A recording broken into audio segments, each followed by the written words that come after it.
최후까지 나시린으로 살기라는 제목으로 함께 말씀 나누겠습니다. 오늘 우리가 함께 나눌 말씀은 하나님께서 밑바닥까지 떨어진 삼손에게 다시 한번 기회를 주시는 장면입니다. 우리가 지난 시간에 말씀을 통해서 확인했듯이 하나님은 이스라엘을 구원하기 위해 모태에서부터 삼손을 구별하셨고 나시린으로 태어나게 하셨습니다.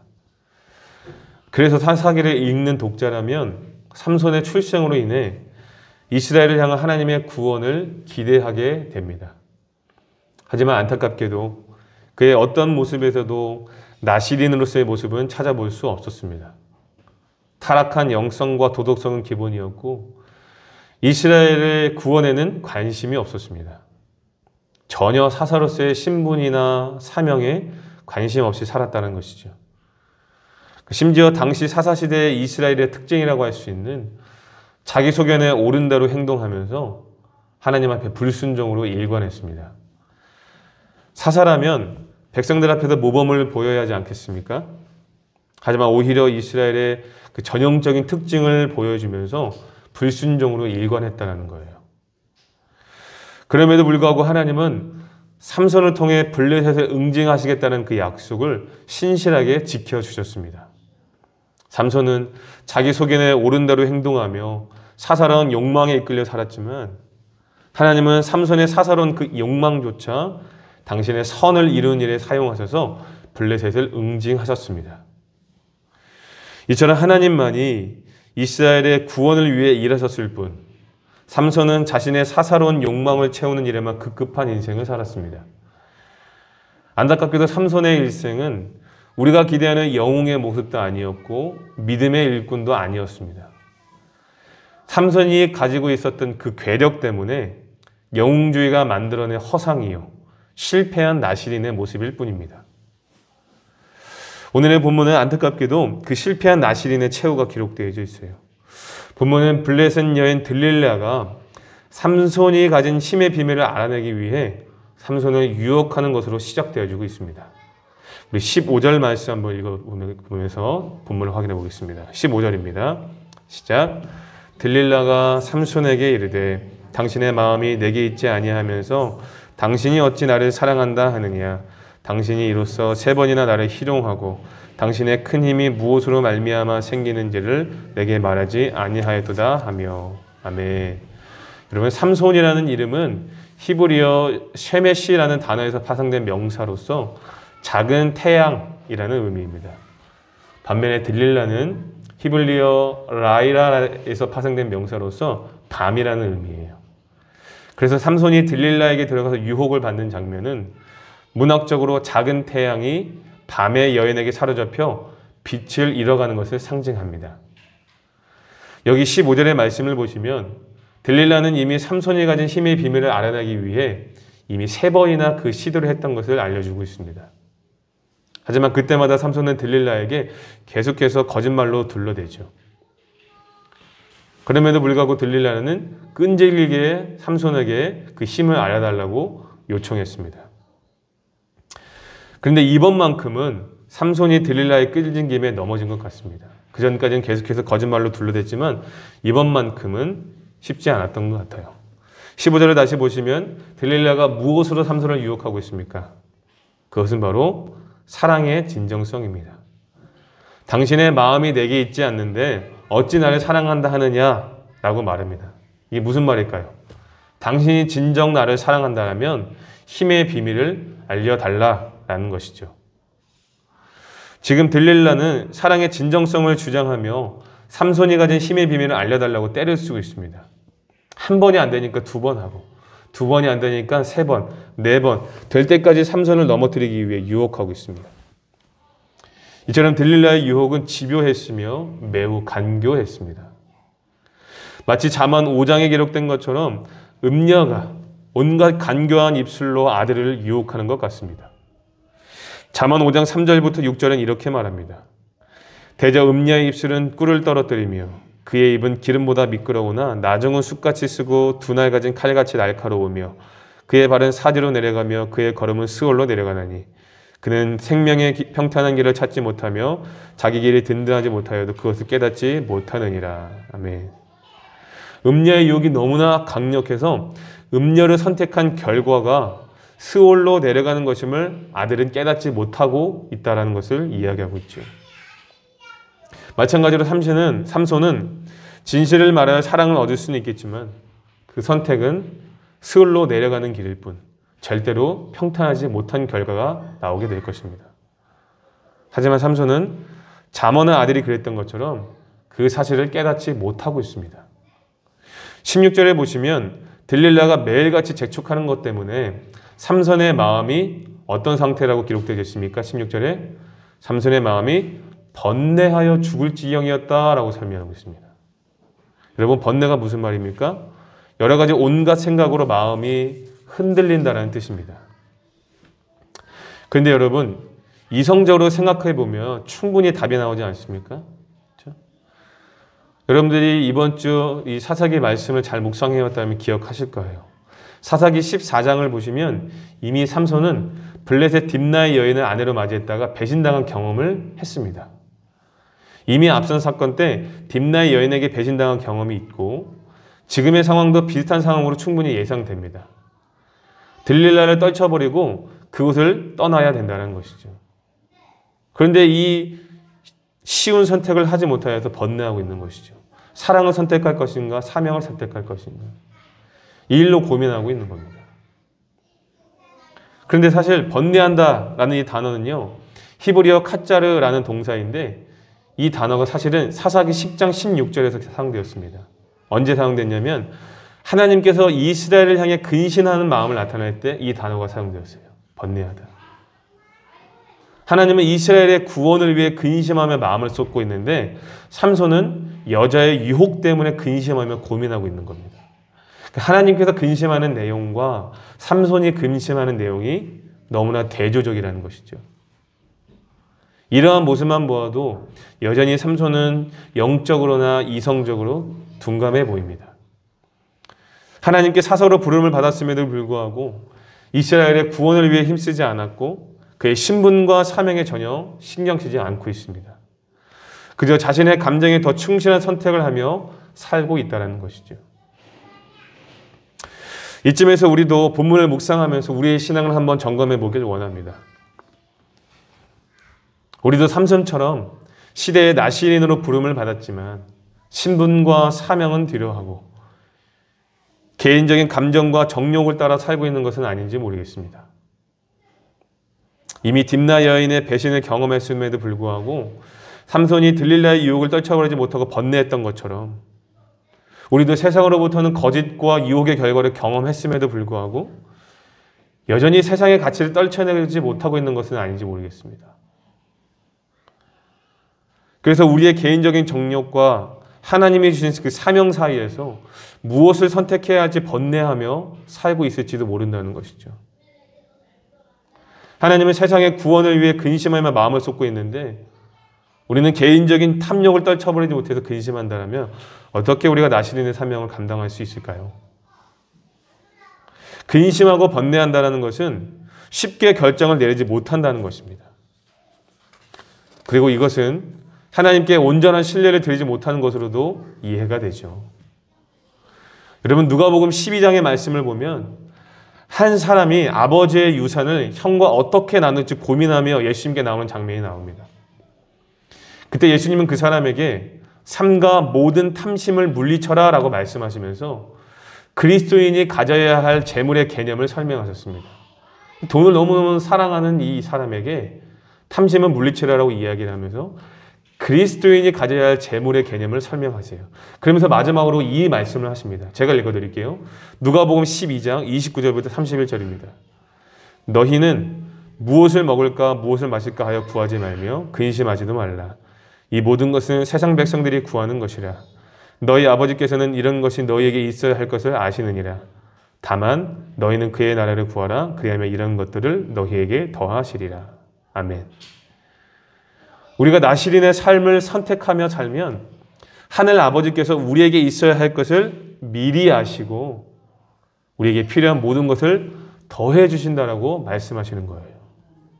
그리고 이러한 사실은 우리가 신앙생활을 하면서 귀에 못이 박히도록 들어왔습니다. 여러분들 모르는 내용 아니잖아요. 그죠? 다들 알고 계십니다. 하지만 내 개인적인 탐욕과 하나님 나라 사이에서 번뇌하고 근심한다는 것은 하나님을 온전히 신뢰하지 못하는 것일 수 있다는 거죠. 우리가 하나님을 신뢰한다라고 말은 하지만 쉽게 결정 내리지 못하는 것은 어쩌면 우리가 온전히 하나님을 신뢰하지 못하고 있는 것을 보여주고 있다는 겁니다. 나시린은 하나님께 속한 자로서 하나님의 선을 위한 목적으로 택함을 받은 자입니다. 그래서 하나님이 주신 것으로 하나님의 선을 이루어 드리며 하나님이 지으신 목적을 따라 영광을 돌려야 합니다. 그러므로 사랑하는 성도 여러분, 예수 그리스도로 말미암아 시대의 나시린이 되었음을 믿는다면, 그리고 그 복음의 은혜를 알고 있다라면 이제 개인적인 탐욕을 내려놓고 나시린으로서의 사명을 선택해야 하지 않겠습니까? 하나님의 마음을 가지고 세상의 구원을 위해 근심하며 그 일에 마음을 쏟아야 하지 않겠냐는 것이죠. 저는 우리 공동체와 성도님들이 하나님 나라와 개인적인 탐욕 사이에서 번뇌하는 일이 없었으면 좋겠습니다. 하나님 나라를 선택하셔서 전적으로 그분을 향한 신뢰를 보여주셨으면 좋겠습니다. 부디 나시린으로서의 사명을 선택하셔서 하나님께 영광을 돌릴 수 있는 우리가 될 수 있기를 예수님의 이름으로 축복합니다. 아멘. 다시 본문으로 돌아와서, 자, 그렇다면 이 번뇌하고 있는 삼손은 어떤 결정을 내렸는지 본문을 통해서 확인해 볼게요. 자, 안타깝게도 본문 17절을 보니까 결국 삼손은 어떤 선택을 합니까? 자기의 감정을 선택합니다. 들릴라의 유혹에 넘어간 삼손은 힘의 비밀을 털어놓게 되죠. 17절 한번 읽어볼까요? 시작. 삼손이 진심을 드러내어 그에게 이르되 내 머리 위에는 삭도를 대지 아니하였나니 이는 내가 모태에서부터 하나님의 나시린이 되었습니다. 만일 내 머리가 밀리면 내 힘이 내게서 떠나고 나는 약해져서 다른 사람과 같으리라 하니라. 아멘. 민수기 6장 1절부터 8절 말씀을 보시면요, 나시린은 서원 기간 동안 독주를 금해하고 삭도를 머리에 대서는 안 되며 시체를 가까이서도 안 됩니다. 하지만 삼손은 이미 술과 향락을 가까이 했고 죽은 사자 시체에 있는 꿀을 취해 먹기도 했습니다. 그러니까 이미 두 가지 규례를 어긴 겁니다. 하지만 삼손은 이제 마지막으로 남은 이 규례마저 들릴라에게 사실대로 말하고 있습니다. 그리고 이것을 확인한 들릴라는 삼손의 머리를 밀어 그의 힘이 사라진 것을 확인하게 되죠. 18절부터 22절까지의 내용을 보시면 들릴라가 잠들어 있는 삼손의 머리를 밀고 힘이 빠진 그를 블레셋 방백들에게 넘겨주는 것을 소개하고 있습니다. 삼손은 머리를 밀리고 힘이 사라져 블레셋 방백들에게 결박되었습니다. 왜 그렇습니까? 마지막으로 남은 규정마저 깨졌기 때문에 나시린의 효력을 잃게 되어 힘이 사라진 겁니다. 머리에 힘이 있는 것이 아니라 나시린의 효력을 잃게 되어서 힘이 사라진 겁니다.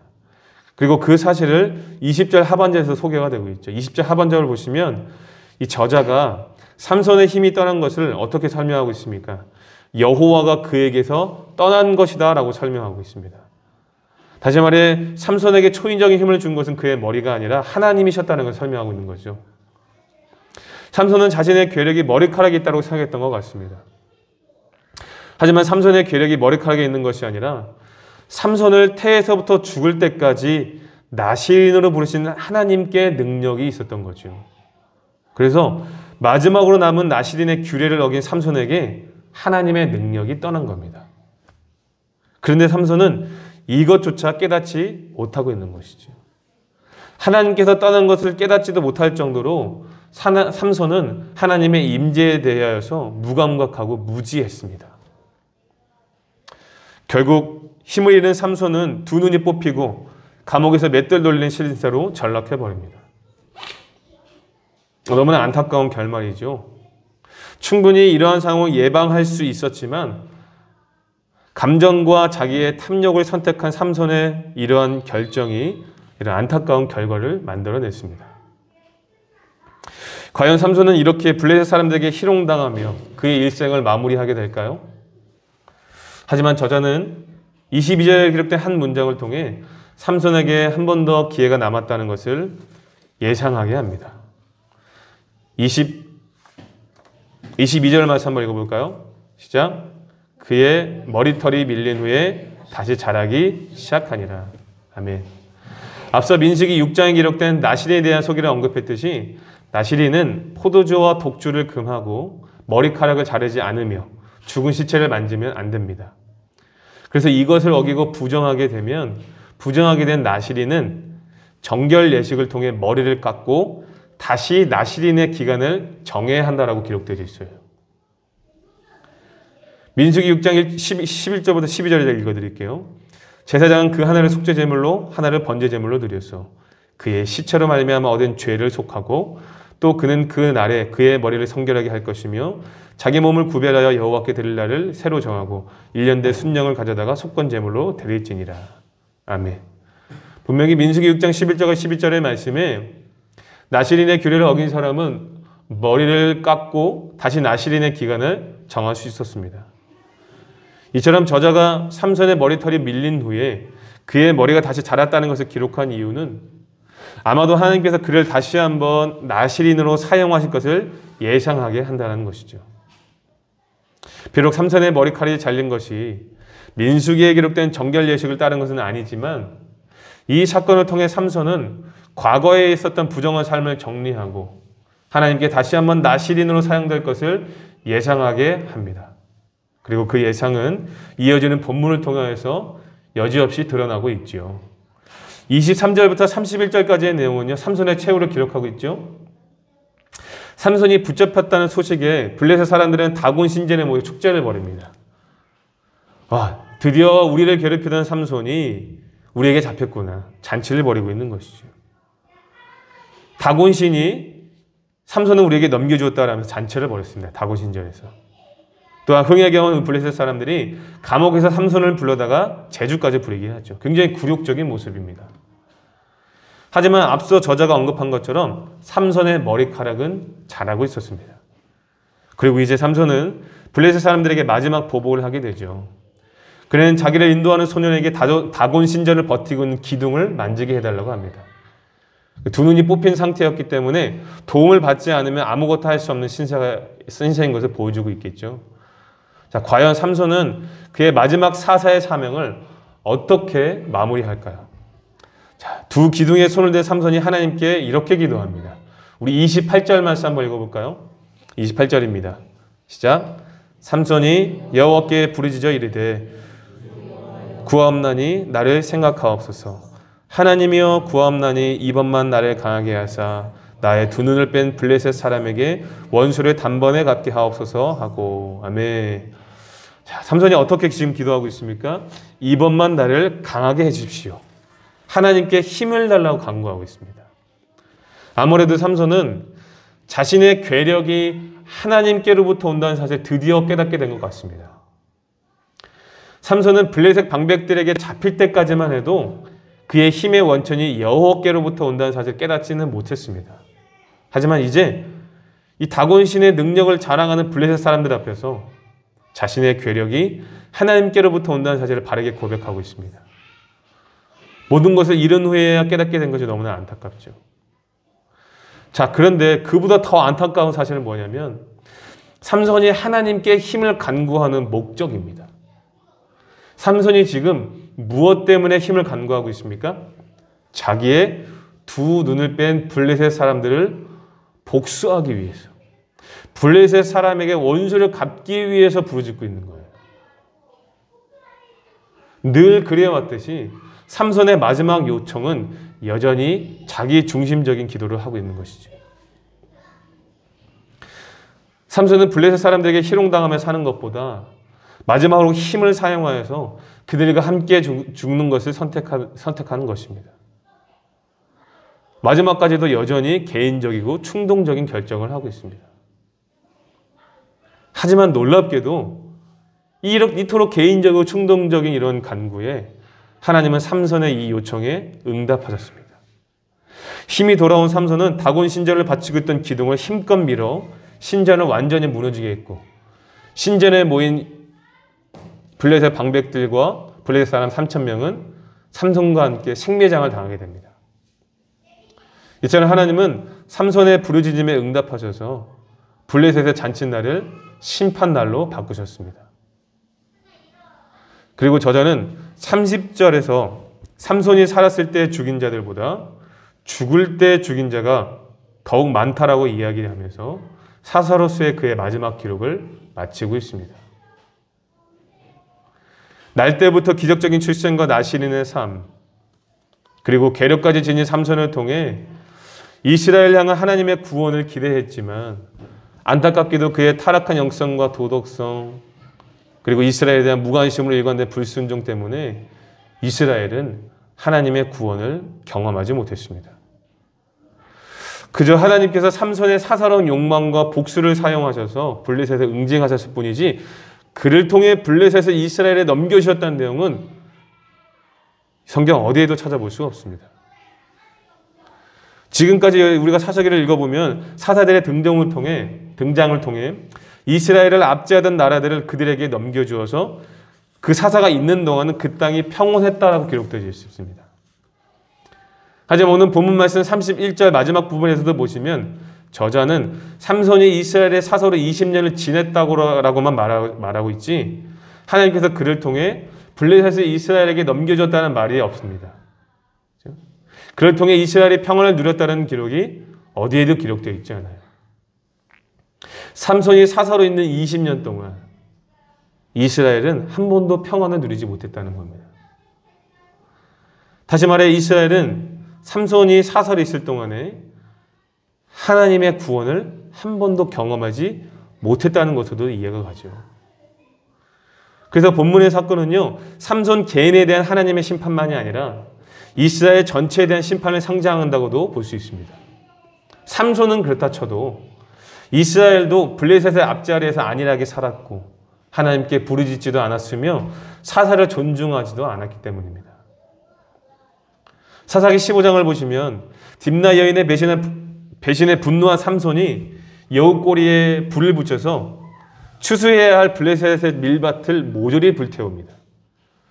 이에 화가 난 블레셋 사람들이 삼손을 잡기 위해 찾아오자 유다지파 3,000명이 모여서 삼손을 넘겨줘요.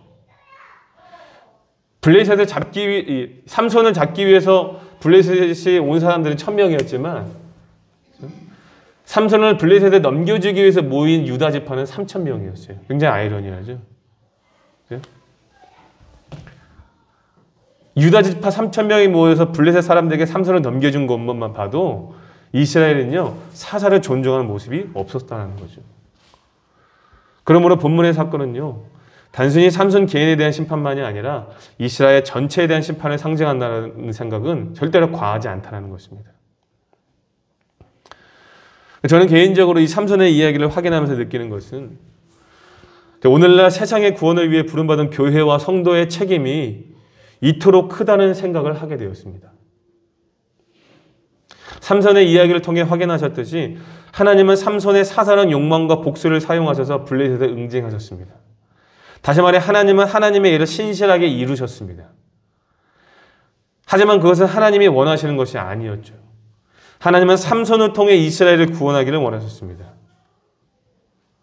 하지만 삼손이 사사로스의 신분과 사명을 망각한 채 자기 속에는 옳은 대로 행동하고 불순종으로 일관하자 이스라엘은 하나님의 구원을 경험하지 못했습니다.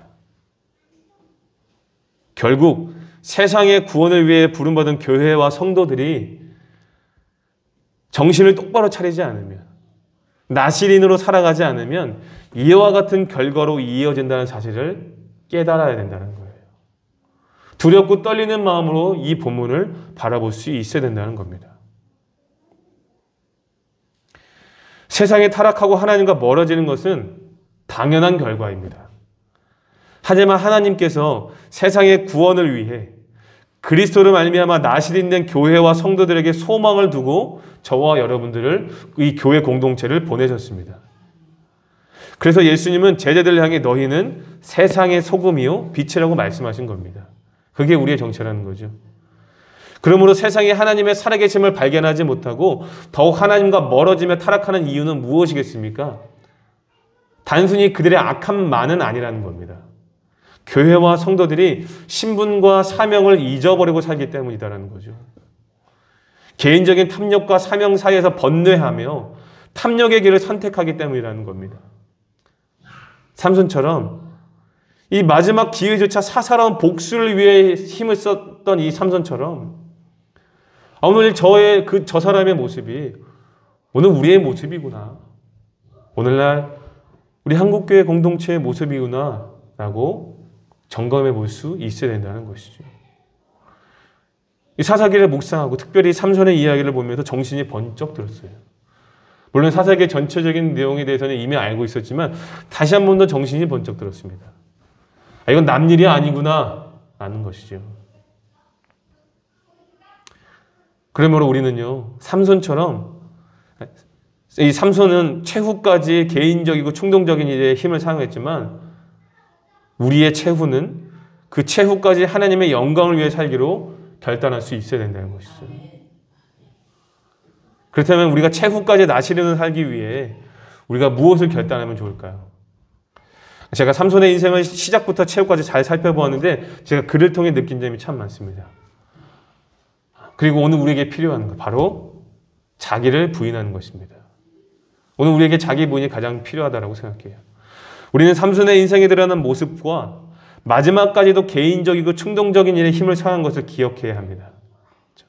다들 아시겠지만 자기 소견대로 사는 인생은 절대로 세상을 구원하는 일에 사용될 수 없습니다. 내 자아가 죽어야 하나님께 쓰임받을 수가 있는 거죠. 여러분, 예수님을 영접한다는 것이 십자가를 경험하는 것이라고 오해하시면 안 됩니다. 베드로도 예수님을 열심히 따라다녔지만 예수님께서 십자가의 죽음을 말씀하시자 어떻게 반응했습니까? 예수님의 앞을 막아서는 불신앙을 보였습니다. 예수님께 꾸지람을 들었어요. 그래서 예수님은 베드로를 향해 뭐라고 말씀하셨습니까? 자기를 부인하고 자기 십자가를 지고 나를 따르라 라고 말씀하신 거예요. 그러므로 우리는 계속해서 우리의 자아를 점검하며 늘 십자가 앞에 나아가야 합니다. 사도 바울이 고백한 것처럼 날마다 죽노라 라고 그 죽는 연습을 해야 된다는 거예요. 여러분, 나시린의 삶은 뭔가 엄청나고 눈에 띄는 대단한 업적을 이루는 것이 아닙니다. 세상에서 잘 나가지 않아도 좋아요. 능력 없어도 좋아요. 나시린이 뭔가 엄청나고 대단한 눈에 띄는 업적을 이루는 사람들이 아니다라는 겁니다. 매 순간 십자가에 자신의 자아를 죽이고 하나님의 뜻을 내세우며 하나님의 거룩을 나타내는 것이 전부입니다. 여러분, 그것이면 돼요. 그렇게 살면 된다는 겁니다. 그러므로 사랑하는 성도 여러분, 부디 삼손의 삶을 반면교사로 삼을 수 있기를 바랍니다. 감정 따라 살지 말고 내 소견대로 살지 말고 하나님이 부르신 신분과 사명 따라 살 수 있기를 바랍니다. 날마다 자기를 부인하고 날마다 십자가 앞에서 죽는 은혜가 있기를 바랍니다. 비록 삼손은 개인적인 탐욕과 사명 사이에서 번뇌하며 최후까지 자기 복수를 위해 살았지만 우리 사랑하는 성도님들은 철저하게 하나님 나라를 선택하고 최후까지 하나님의 영광 위에 살 수 있기를 간절히 바라고 원합니다. 그러므로 사랑하는 성도 여러분, 부디 하나님께서 우리를 그리스도 안에서 시대의 나시린으로 부르셨음을 믿고 이 시대를 주께로 인도한 일에 귀하게 쓰임받는 하나님께 영광 돌리는 최후까지 하나님의 영광을 위해 살아갈 수 있는 복되고 아름다운 나시린의 인생이 될 수 있기를 예수님의 이름으로 축복합니다. 아멘.